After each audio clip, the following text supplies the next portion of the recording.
Chapter 2. The History of the InLonSchka. The Osages celebrate their dance, named the InLonSchka, during the month of June. Agent Laban Miles reported in 1889 that for the Osages, summer was the most important spiritual season. 100 years later, they continue to observe their form of worship as they continue to gather at Pawhuska, Hominy, and Gray Horse, Oklahoma. They celebrate in the grand tradition of a people who make any sacrifice demanded in order to keep their ceremonial. One senses that the spirit of the lookouts and the bacon rinds and the Pawhuskas is still very much alive. Footnote 1. That's from Renard Strickland, The Indians in Oklahoma, page 108. End footnote. InLonSchka means, quote, playground of the eldest son, end quote. The Osages place much importance on being the eldest, whether eldest son, eldest daughter, or eldest member of the family. The term Elon, therefore, is used by the Osages for the oldest son in a family, while Schka is the root for words having to do with sport or play. Footnote 2, that's from Kate Lester Jones, Osage Indians in Oklahoma Today, Volume 36, Number 3, 34. End footnote. It is a ceremony in honor of an eldest son in the tribe who is chosen to be the drum keeper for a year, the drum being the sacred instrument in the ceremonial. The drum keeper may be as young as a boy or as old as a young man. For example, Pawhuska's first drum keeper, Ben Mashunkashay, was 5 years old in 1884 when he became drum keeper, and his grandson, John Henry Mashunkashay, became drum keeper for the Pawhuska InLonSchka when he was 21, serving in that office from 1972 to 1976. The acceptance of this drum by an Osage eldest son brings both honor and responsibility to him and to his family for the year he serves as the drum keeper. An elaborate dance organization is established after the new drum keeper is chosen, and there is a great deal of protocol, prestige, and tradition in the committee structure. The dance organization will be discussed in detail in Chapter 3. The InLonSchka, however, is more than the recognition of an outstanding youth of the tribe. It sets standards of conduct and ways of living for the tribal members. It is religious in context, revealing many of the religious beliefs and ideals of the tribe in the prayers, songs, and ceremonies. It allows the feeling of community to grow among tribal members, and it encapsulates much of the history of the tribe during the past century, and thereby communicates, reinterprets, and reinforces tribal culture, customs, and beliefs to the tribal members. Standards of conduct and ways of living that InLonSchka participants are taught are respect for the drum, their elders, those in authority, those who have gone before them, and their fellow men, and the discipline to follow the InLonSchka rules and traditions as dictated by InLonSchka elders and leaders, such as abstaining from alcoholic beverages during the dances, dancing all of the dances, and not leaving the dance arena during a dance. Archie Mason Jr. says that the InLonSchka training prepares the participant both mentally and physically to take care of life's problems. Morris Lookout says that the proper administration and protocol of the InLonSchka encourage conduct and courtesies that are becoming. Footnote 3. That is from Archie Mason Jr. interview, August 5th, 1987, and a Morris Lookout interview, August 4th, also 1987, end footnote. Religious beliefs are expressed in the prayers before each dance and dinner throughout the InLonSchka, addressed sometimes to Wakonta and sometimes to the Christian God. The reinforcement of tribal cultures is seen in the dances themselves and in the traditional dress and is heard in the old and new family songs. Concern for the tribal future is demonstrated by the remarks of Chief John Tallchief during the 1987 Gray Horse InLonSchka. He shared his concern for the proposed Prairie Parkway in Oklahoma and advised the Osages to vote against that legislation. He stated that the Osages needed to preserve what they have and must continue to fight for sovereignty of their land. The feeling of community which becomes a part of the InLonSchka is shown in the concern and support expressed for persons and families who have experienced sickness, tragedy, and loss of jobs, as well as in the sharing of the achievements and good news of tribal members. These families and individuals are mentioned in announcements and prayers throughout the 4 days of the InLonSchka at both dances and dinners in each Osage village. For example, at the 1987 Pawhuska InLonSchka, town crier Isaac Williams asked for all those assembled to pray for his nephew who was sick. During a dinner at the same InLonSchka, Browning Pipestem announced the accomplishment of his 2 sons. His eldest son, Wilson Kirk Pipestem, a champion runner, had placed in a national Olympic trials meet. His youngest son, Francis Pipestem Jr., was leaving to spend part of the summer preaching in Flagstaff, Arizona, and Colorado. In honor of his sons, he gave a whole beef to the Jerry Shaw family for the 1988 Gray Horse InLonSchka. Because the InLonSchka is the only Osage ceremonial with music and dance that has survived to the present, it is the dance that most tribal members will try to attend. It becomes a manifestation of tribal loyalty and continues to be a strong means of uniting the tribe and giving it a sense of identity. In recent decades, it is still considered a serious religious ceremonial dance by the tribal leaders, despite the loss of some of the text of many of the older songs and the loss of precise knowledge of the sequence of the songs and some of the rituals connected with the dance. As nothing is written and everything is maintained by oral tradition, song and ceremonies that are not used are lost. In order to keep some of the old melodies from which the texts have been lost, often vocables are used today in place of the lost texts. The drum is the center of the ceremony, both literally and symbolically, and respect for the sacredness of that instrument is one of the most important elements of the InLonSchka. 4 present-day Osage participants summarize their feelings on the significance of the drum. Morris Lookout says that the drum is the instrument that is used to communicate with the Great Spirit. It contains the thunder and the lightning and comes from nature. The Great Mystery, Wakonta, is also the Great Spirit, and the drum beat is the calling to that Great Spirit. Archie Mason suggests that the drum is from nature and was made by the Great Spirit. The drum is the Osage's way of communicating with the Great Spirit and with each other at the same time.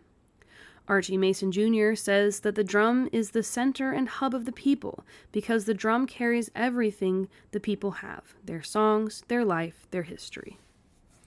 Ed Red Eagle believes that the drum carries the singers and the dancers and the tribe with it.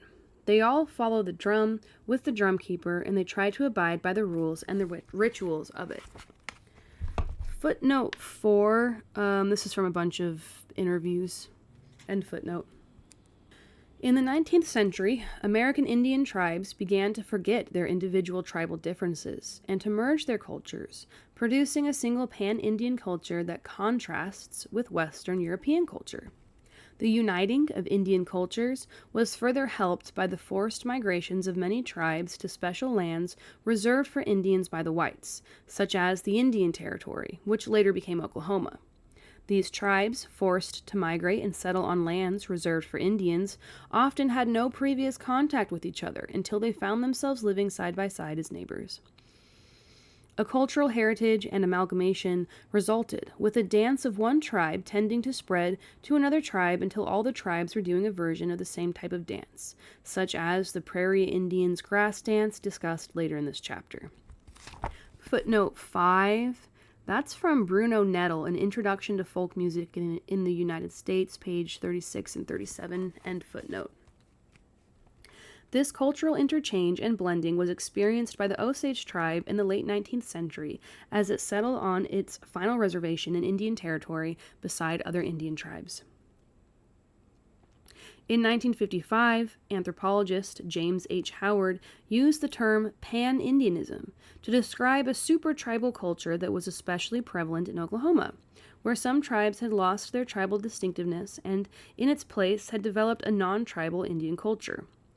Although the Osages lived in the center of this pan-Indianism, they participated in it to a much lesser extent than did poorer neighboring tribes. See Map 2 of the Indian Tribes of Oklahoma. So Map 2 is a picture of Oklahoma, and it shows all the different territories, I guess. I know these aren't all, isn't all reservation land. But you can see that the Osage Reservation abuts the Pawnee, the Oto, the Ponca, the Tonkawa, the Kaw, the Cherokee, and then is very close to the Kickapoo, the Iowa, and a little bit farther away from the Potawatomi and Shawnee, the Seminole, the Choctaw, the Chickasaw, the Wichita, the Kiowa, the Cheyenne, and the Arapaho. I hope I pronounced all those right. I don't actually know. Okay, back to the text. The Osages shared their culture and received, in turn, new songs, games, and dances, the InLonSchka ceremonial dance being one, from neighboring tribes. Figure 4. Figure 4 pictures early Osage InLonSchka dancers. They look really cool. It looks like they're standing in front of one of those Native American churches. It looks like it's all men. Oh, there's a woman in the front and a child as well. But yeah, they got their Indian clothes on, with the roaches and the feathers up top, looking real deadly. Okay, back to the text. They have been able to maintain this important dance through their economic independence, while other, less fortunate tribes have had to give up their individual ceremonies and become pan-Indian. Footnote 6. That's from Terry P. Wilson, The Underground Reservation, Osage Oil, page 201 and 202. End footnote. Osage tribal members, who are respected keepers of the oral tradition, concur in their separate accounts that the InLonSchka came from the Poncas and Kaws, and they describe its coming to the Osage tribe in the following ways. John Joseph Matthews, Osage author-historian, says that the InLonSchka was originally a Degia-Siouan dance, and came to the Osages through the Kaws and Poncas, co-members with the Osage of the Degia division of the Siouan family. Footnote 7. That's from John Joseph Matthews, The Osages, Children of the Middle Waters, page 781, end footnote. Marguerite Waller, Osage historian, says that because the Osages lived closer to the Kaw Indian tribe when they moved to the Osage Reserve in Indian Territory, Chief Black Dog II, son-in-law of the famous Chief Pawhuska, who helped in choosing the last Osage Reserve, received a drum from the Kaw tribe for the InLonSchka. Footnote 8, that's from Retired Teachers Here, Osage Historian, Pawhuska Daily Journal, Capital, March 14th, 1975, page 3.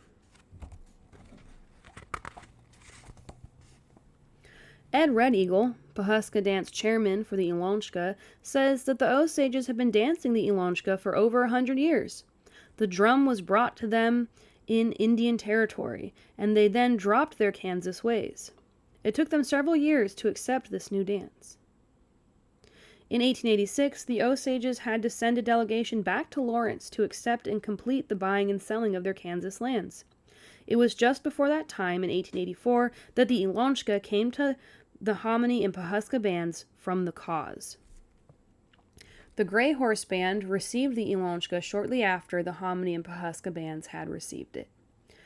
Footnote 9, the centennial of the Pawhuska InLonSchka was celebrated in June of 1984.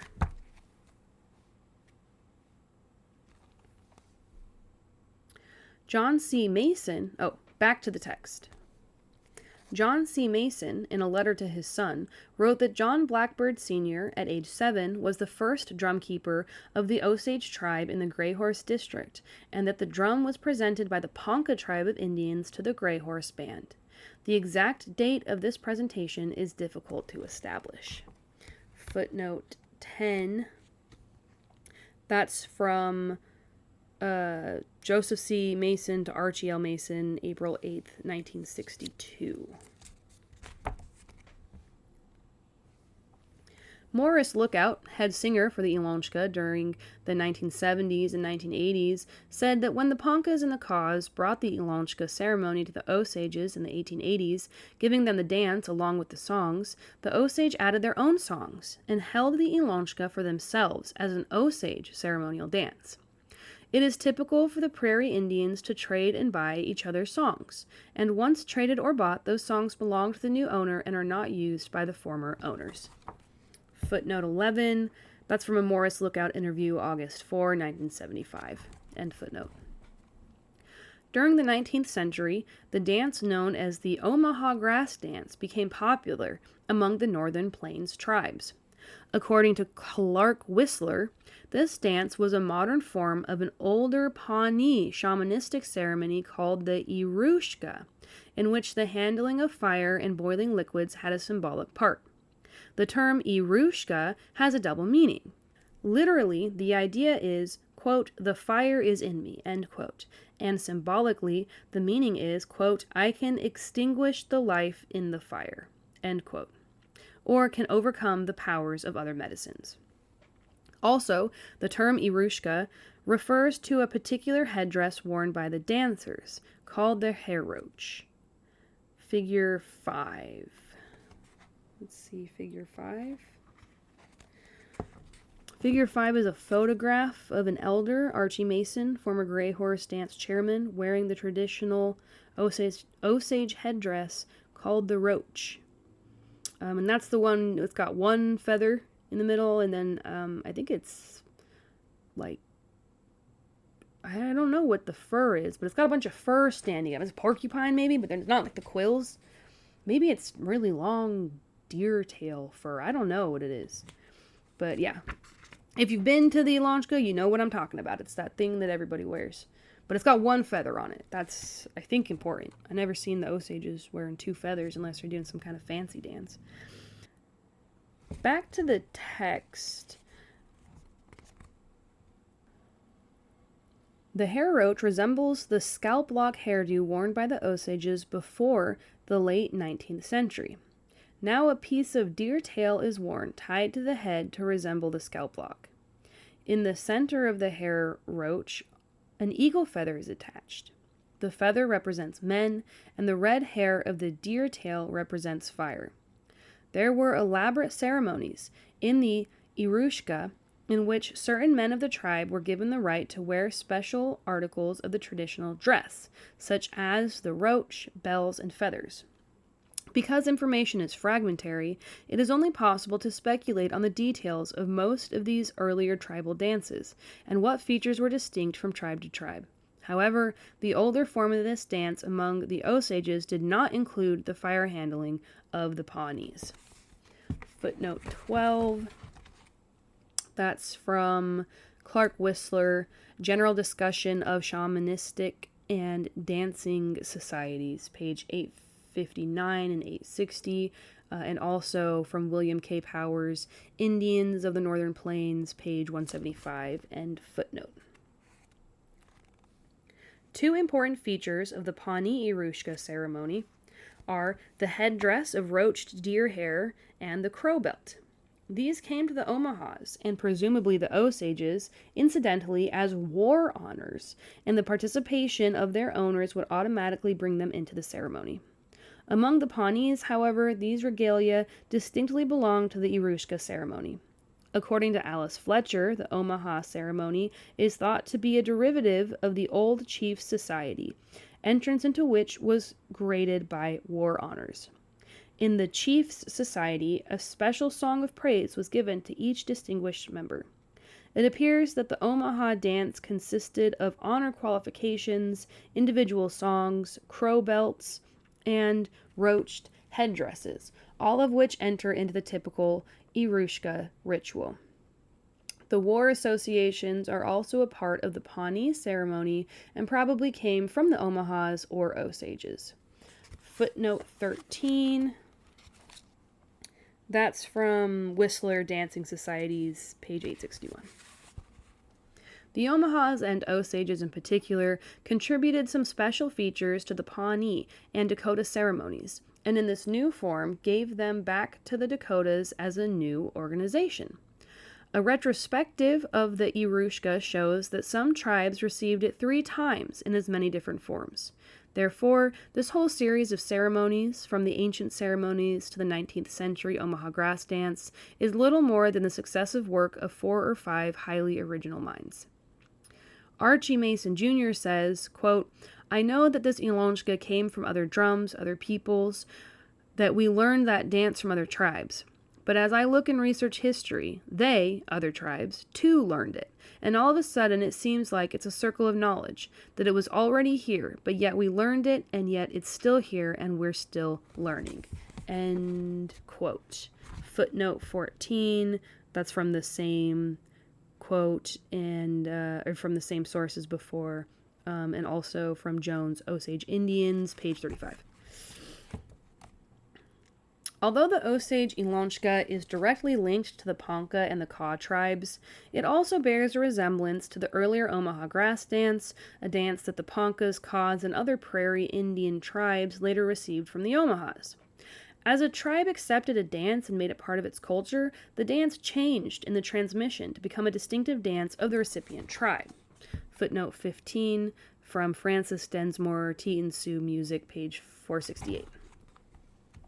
Although the InLonSchka still bears a resemblance to the Omaha Ponca grass dance, it also is distinctly Osage, blending Osage qualities, traditions, and culture with those of the tribes who had accepted the dance earlier. A complete description of the InLonSchka follows in chapters 3 through 6, but I will briefly describe the similarities and differences between the Osage InLonSchka and the Omaha grass dance here.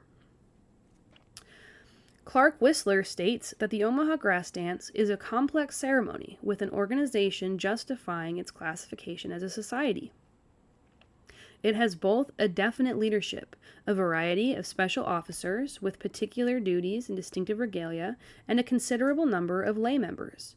Although its function is chiefly social, and its meetings are distinctly social gatherings, it still has serious ceremonial elements. One of the main differences between the Osage InLonSchka and the Omaha grass dance is the social aspect of the grass dance. Footnote 16. That's from Whistler Dancing Societies, page 862. The Omaha grass dance was associated with the Haithushka Society of the Omahas, a society whose object was to, quote, stimulate a heroic spirit among the people and to keep alive the memory of historic and valorous acts, end quote. The Omahas wore a long bunch of grass fastened to the belt at the back, hence the name grass dance. The grass represented the scalps taken by the wearer. As this dance was taken by the Yankton Sioux, the name Haithushka was retained, as well as the bunch of grass at the waist, although the significance of the grass was lost. The Yankton Sioux carried a long bunch of grass as an emblem of abundance and the charity of their society of braves. Footnote 17. That's from Densmore, Teton Sioux Music, page 468, 469. The roach headdress remains a very important part of the traditional dress of those dancing in the Omaha Haithushka and the Osage InLonSchka, and the ceremony of tying the roach to a boy's or man's head as he is introduced into the dance is an old tradition similar to those in the Irushka, in which certain ceremonies gave a person the right to wear special articles of the traditional dress. The grass dance is sometimes probably referred to as a war dance, even though it has never had anything to do with preparations for war. And in recalling historic and valorous acts of the past, it by no means limited them to acts in battle.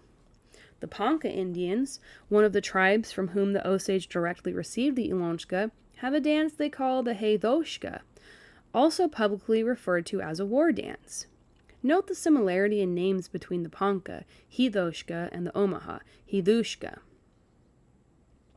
This Ponca dance was originally performed by a society of Ponca men selected for their courage in battle and dedicated selflessness. It, too, was never associated in any way with a preparation for war or its aftermath. Other ceremonials existed for those occasions, although the song sometimes referred to the war deeds of the tribe's members. I have also heard the InLonSchka referred to by some Osages and the white public as a war dance. This seems in the late 20th century to be a popular term used generally for any ceremonial dance in which songs describe the feats of brave warriors, even though the ceremonials are not actually war dances by any tribal definition. Matthew strongly affirmed that though the InLonSchka is sometimes referred to as a war dance, it has always been a peaceful social religious dance. Footnote 18. That's from Tony Isaac's War Dance Songs of the Ponca record, Taos, New Mexico, 1967. And there's a note here. The purpose of this unusual reference is to illustrate the wide public usage of the term war dance today. The songs on the record are not from war dances. John Joseph Matthews interview, July 1974. End footnote. Both the Omaha grass dance and the Osage InLonSchka were held in dance arbors, the arbor of the Omahas being round in shape, while that of the Osages is rectangular today. The Osages first performed the InLonSchka outside. Then, a wooden structure called the roundhouse, figure 6, was built in the early 20th century, fashioned after the early Quaker meeting houses in the East. So figure 6 is a picture of them standing in front of the arbor. It's like kind of roundish, or maybe like octagonal. 1, 2, 3, 4, 5, 6. So whatever a 12-sided shape is, and then it's got a bunch of Indians standing in front of it. Some of them wearing ceremonial dress. Some of them wearing like hats, or this one guy's wearing like a bow tie. And it was taken in 1912. This is the Gray Horse Community Roundhouse, 1912. Back to the text. It was entirely enclosed and had a limited capacity of about 60 dancers. As the number of dancers increased over the years, the InLonSchka dancers were forced to perform outside again. In the 1940s, the rectangular arbors were built, first of wood with brush roofs, and then with permanent metal roofs and supports. Footnote 19. That's from an Archie Mason Jr. interview, June 29th, 1987. Both the Omaha grass dance and the Osage InLonSchka are opened with the calling of the dance by an appointed official with the title of crier or herald. The crier calls the time for the participants to put on their traditional dress and also serves, in both ceremonies, to call out the tribal families and honored guests, deliver messages, and announce the events of the dance ceremonies. Footnote 20, that's from Powers, Indians of the Northern Plains, page 176. The drum in the Omaha grass dance is brought by the singers and placed at the side of the dance arbor, outside the circle of dancers, in an upright frame of 4 sticks. The singers are also seated outside the circle of dancers beside the drum. Footnote 21, Densmore, Tea-and-Sioux Music, page 472. And the next 4 footnotes are all that same text, so I'm going to skip those ones. Back to the text. In the Osage InLonSchka, it is not the singers, but an appointed participant, the drum warmer, who places the drum in the center of the dance arbor, and he is responsible for its preparation as well as its placement. The Osage singers are seated in a circle around the drum in the center of the dance arbor. In both the InLonSchka and the Omaha grass dance, the dances historically were performed primarily by warriors. They remain men's dances. Only since World War II have women been allowed to quietly dance in the dance arena on the edge of the men dancer circle. In both the Osage and Omaha dances, the men remain the more important dancers, dancing in freestyle steps and body motions with most of the movements in the head and shoulders. Bone whistles are carried by 3 or 4 dancers in the Omaha grass dance, with one designated leader of the dancers signaling the head singer with his whistle if he desires the singing and dancing to continue. In the Osage InLonSchka, the dancer in an equivalent position of rank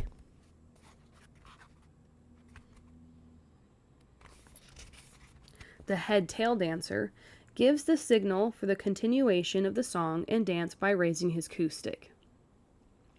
The position of tail dancer appears in both the Omaha grass dance and the Osage InLonSchka. At the end of a song in the Omaha grass dance, the singing and drumming stop briefly and then begin again almost immediately for a short chorus. It is at this point that one man, chosen for his ability as a warrior, quote, dances the tale, end quote, a solo encore. Only a man who has done some brave deed alone may be chosen as a tail dancer. He is honored by the other dancers by being so chosen. The feature of the grass dance had its origin in an honor dance, signifying that the dancer had conducted himself with courage and success in battle.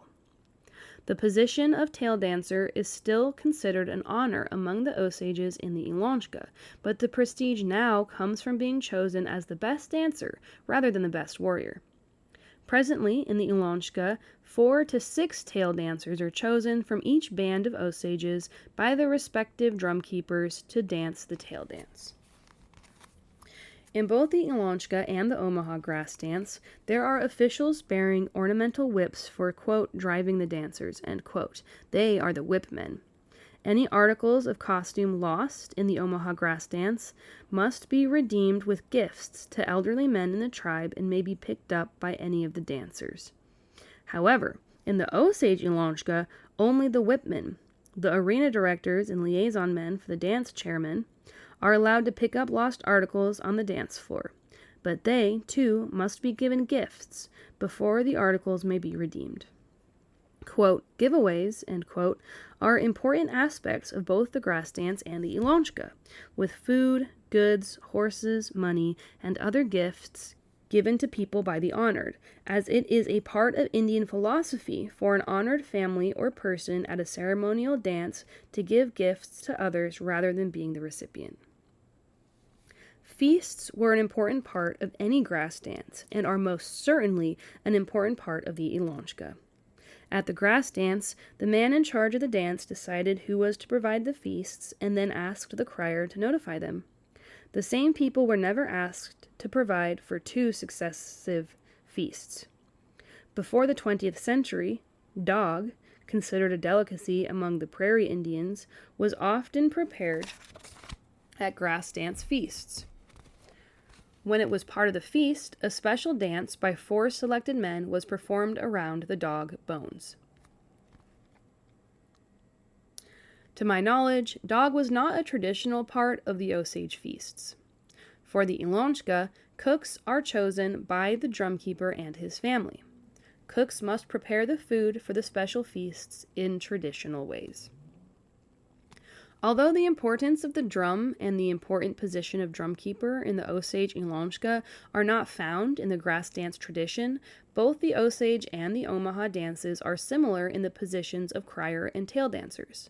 The practice of giving gifts or fines for dropped articles, the preparation of feasts, the style of dancing, the traditions of gift-giving, and the honoring of persons in the tribe, the wearing of the roach headdresses, and the seriousness of purpose of the dances. The InLonSchka is similar to the grass dance in, quote, stimulating a heroic spirit among the people and keeping alive the memory and history of valorous acts, end quote. The similarity of names, Hidoshka, Hidushka, InLonSchka, bear witness to the close relationship of these dances, and as a family, their characteristics set them apart from other ceremonial dances of these and other tribes. The InLonSchka is today a transitional form of the dance accompanied by the drum, bridging the gap between the old times, now gone, and the later times of change. The latter produced the closer reservation association of a number of neighboring tribes. With such cultural interchange as we have in this dance derived from the grass dance of the Omahas. Also, the InLonSchka today and in the past allowed for Osages of any blood quantum to take part and was not as restrictive as earlier dance societies, which were reserved for full bloods. Therefore, the InLonSchka takes in all Osages, regardless of their blood quantum, an important aspect in the survival of this dance today with so many mixed bloods and so few full bloods. And that last footnote 26, is from a Mahdi Chesheshwala interview, July 7th, 1987. End of chapter.